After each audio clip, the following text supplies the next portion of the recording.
This is episode 4 and counting down. Now we're 28 days away from me leaving on sabbatical and officially 10 days away from me graduating. Whoop, whoop. Going on a walk. So there's going to be cars. There's going to be pauses and lots of extra stuff. I am sharing my countdown to my sabbatical, which I am taking due to burnout. And the burnout includes some moral injury. It also includes some ADHD burnout as well. So there's a couple layers to it. I'm vlogging because once I made the decision to go on a sabbatical, some of my friends were like, oh my gosh, I'm going to live vicariously through you. I'm so excited. Make sure you video record the things. Oh, okay. So here I am. But not am I only going to be recording and sharing my adventures. I decided to do a countdown for myself because I know me. I have to get comfortable first. So me doing this countdown is me getting comfortable. First 4 days, even within this time, I'm thinking about ways that I'm going to be stretching myself. I've watched tons of videos, people telling you, just post the content. This is how you build. This is how you get comfortable. These are things to be mindful of. And I'm going to tell you the things that actually really have landed for me. Just starting and understanding and accepting and embracing that you're going to be imperfect. There's so many years I have avoided intentional vlogging because I don't know how to edit, or I'm not naturally a manicured person every day. So the idea of having to put makeup on and be mindful of what I'm wearing and this, that, and the other has always just kind of repelled me. Also, I'm not gonna say I love cussing, but it just is natural for me. So I think about, well, if I'm doing content, I gotta be mindful of what I fucking say because it can offend people and this, that, and the other. And I'm just letting all that shit go, honestly.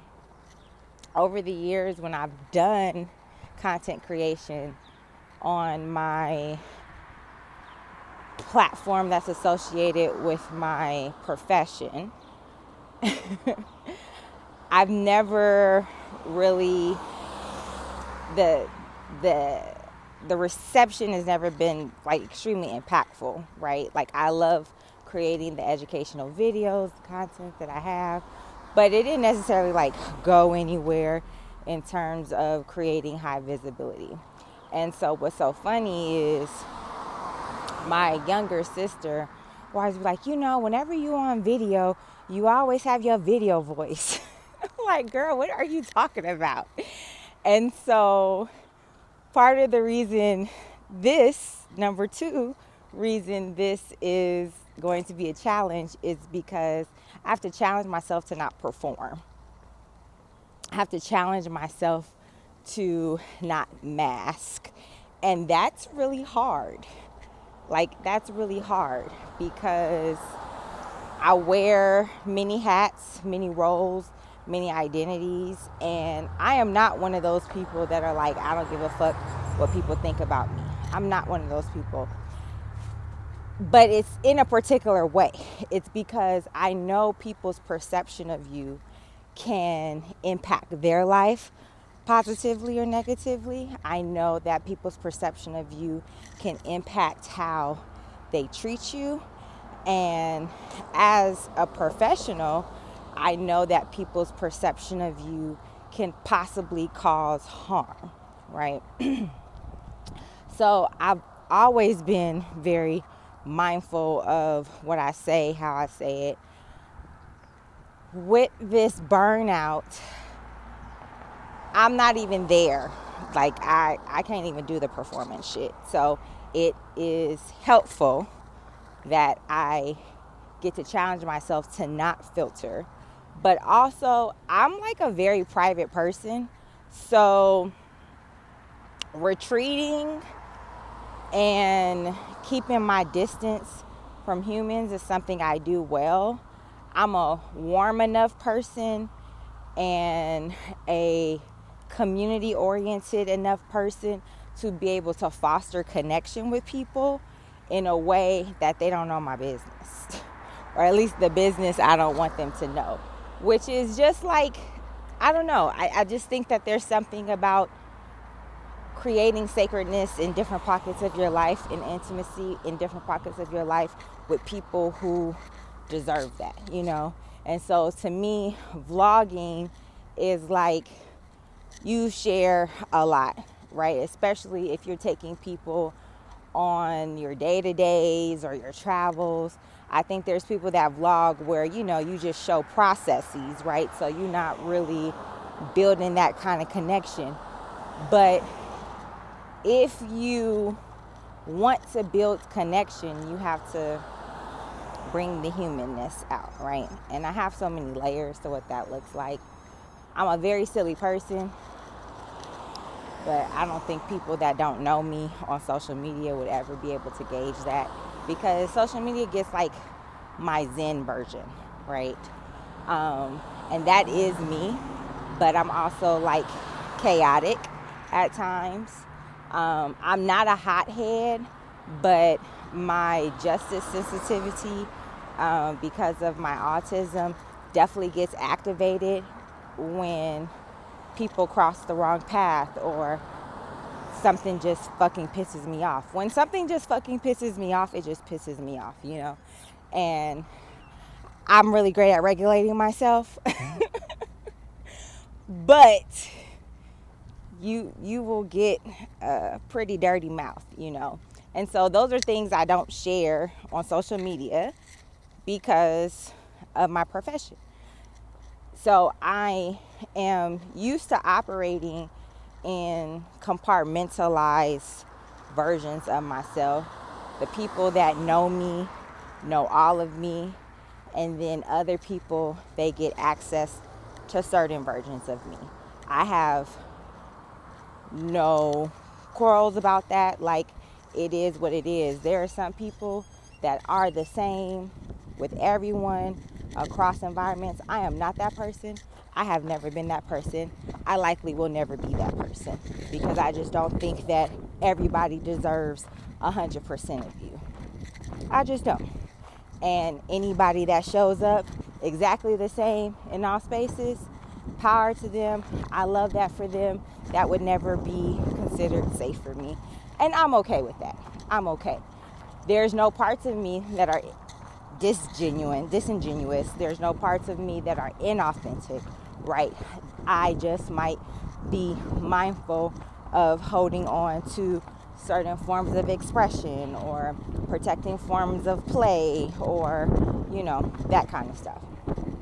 So this for me is partially a challenge, because I'm like, girl, you just talking to yourself. And I saw a video of somebody that was like, you know what? People say create content as if you're talking to other people, but I started realizing that I even act different with my friends, you know?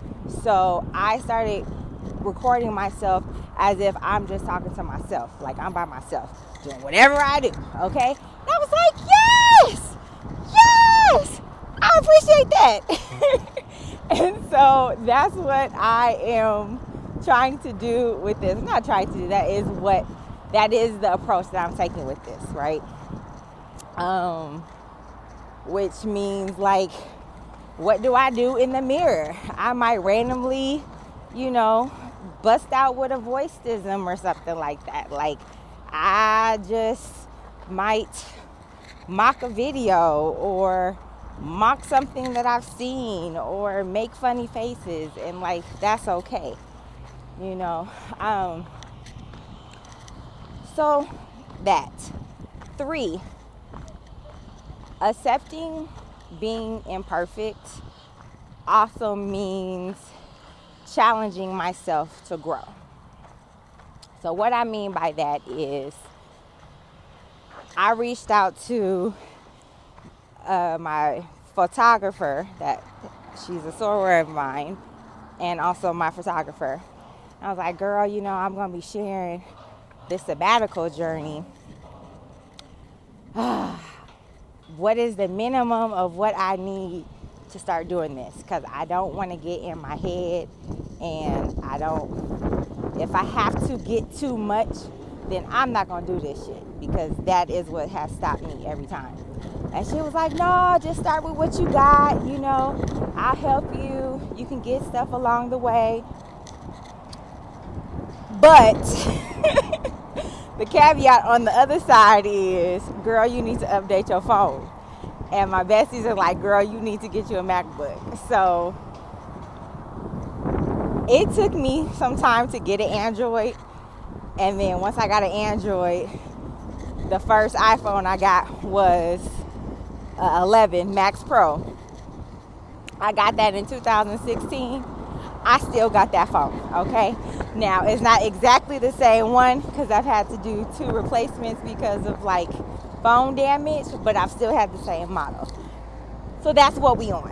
But this is challenging me to upgrade my phone. Now, the psychology behind that is I very much am not a maximalist. I am not a person that cares about trends or cares about doing shit that other people are doing. I'm not that person. And so that also is reflective of my interaction with technology. I don't give a fuck about an updated phone, because I'm going to be doing the same thing your ass is going to be doing, which is calling, texting, browsing, sending fucking emails. I don't need to update my phone for that. This one that I have, fine, works. I believe in utility. In this season, though, I am also there's a dog behind me. I am also embracing abundance and ease and prosperity, which can look like allowing expansion in my life and giving myself the best versions of any type of experience. So that also looks like my phone. Now, this doesn't mean that I'm going to update to 17, but I am updating, okay? Now, the laptop. I am a Windows user. I get it. People love the MacBooks. I get it. Also, a financially focused person who has tended to be pretty frugal. Why would I be spending that much on a laptop? I get it. I get the value of it. I get you're going to use it a lot. I get it's a great instrument in your life, all the things. I'm just telling you my previous mindset, right? But again, we're expanding in this season. So I'm doubling down, and I'm going to get myself a MacBook for the first time. Now, let me tell you though, I was like, oh, hell no. Should I get a refurbished one? Because I'm not spending this money. No. Because the other thing is, I want to have these things by the time I leave for my trip, okay, which is June 2nd.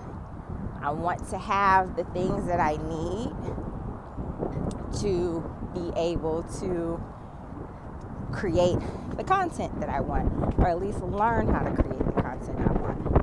Which brings me to the other sub-bullet of embracing imperfection or being a novice. I have very minimal, good morning, editing skills. So learning how to edit is going to be a thing. Now, this is the thing. I'm probably not going to be over editing shit because I see people get real caught up in that, and that shit be burning them out and stuff. And I'm not trying to have that in my life. There's a dog trying to greet me. Hello. You're so pretty. Aw. Okay, bye.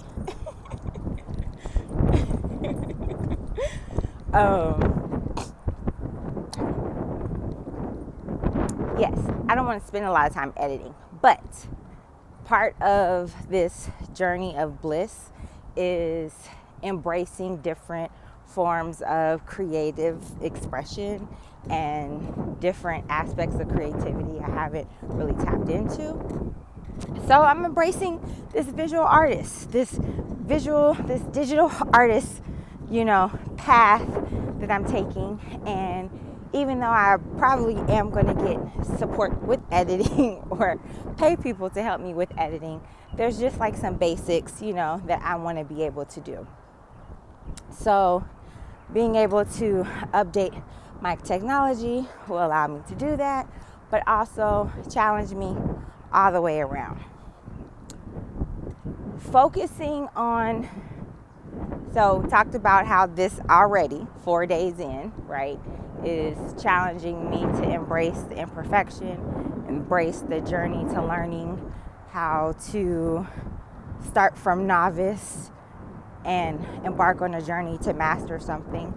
It's challenging me to lean into my intention of prosperity, right, and abundance, and upgrade things in my life.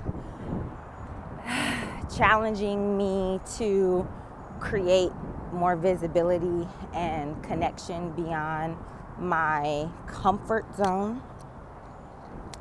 And then I would also say recommitting to myself allows me to show up in the ways that matter for me. I am definitely a believer of, for the most part, how you do one thing is how you do all things. I have the natural tendency to be a really disciplined person. That discipline in the past has gone to a rigid place at times. Understanding me having an experience of autism contextualizes that rigidity, discipline, routine behaviors that I have, on top of, complex PTSD and all the other things that I know. People would say placement of being a Virgo or being the eldest daughter, a lot of different things, right? But I have worked very intentionally to unloose rigidity in my life. Even in traveling, I have challenged myself, and I started this maybe in 2019, 21. Not even over planning trips, right? Because I'm the person, like, I got the whole spreadsheet or Google Doc. I got the days planned. I know when I'm doing this, everything's booked.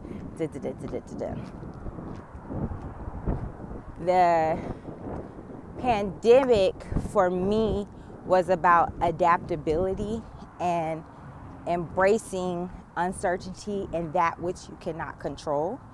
And so I try to really integrate that understanding in different aspects of myself. So for years, let's say 6 years, for years I've been really focused on releasing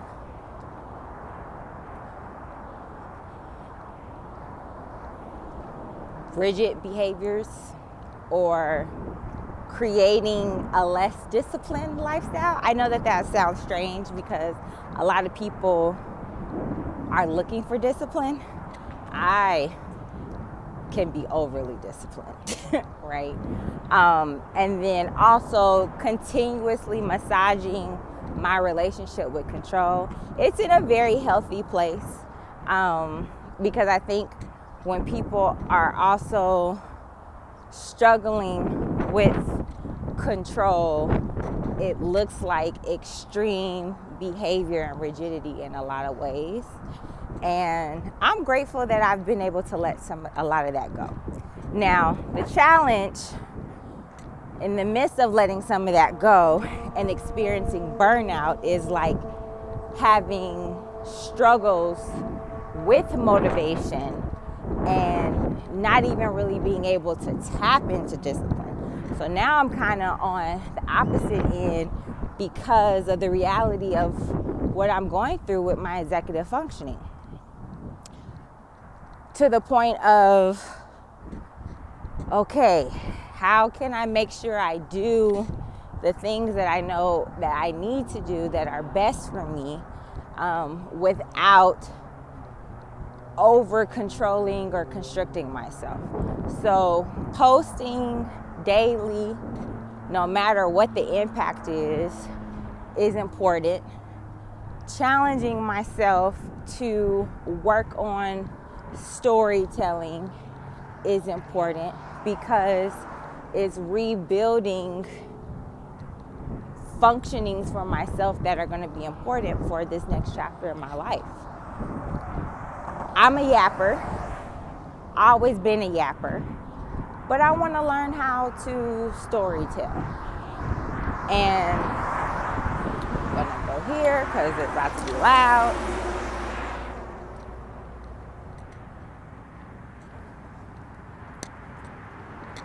Learning how to tell a story to other people outside of your friends and family as a neurodivergent person is going to be a challenge in and of itself because I'm a hella verbose person. Anybody knows that I am hella verbose, okay? It's one reason why it was so hard for me to make videos on Instagram. 1 minute? What the fuck am I supposed to say in 1 minute? I'm just getting through, hey y'all, how you doing? And it's 30 seconds. Because, you got to talk fast, or you got to talk in a certain place, or there's a particular rhythm. I don't want to do all that shit. I want the freedom to express how I want to express, right? And that's also part of the reason of coming over and doing long form content. But I do know that there's still a value in how you tell a story. So part of this is me learning that as well. This is where we are, day 4. Embracing being a novice and being patient with the learning process of mastery. Leaning into this as an opportunity to expand my life and what I think I deserve by upgrading my technology. Challenging myself to go beyond my comfort level when it comes to expression, visibility, showing aspects of myself that I keep just very sacred. Doesn't mean I'm gonna show everything, but working on the levels, okay? Which also is helpful for me as I continue this new navigation of embracing neurodivergence and how I've naturally been unmasking over the years And this is gonna like help that even more.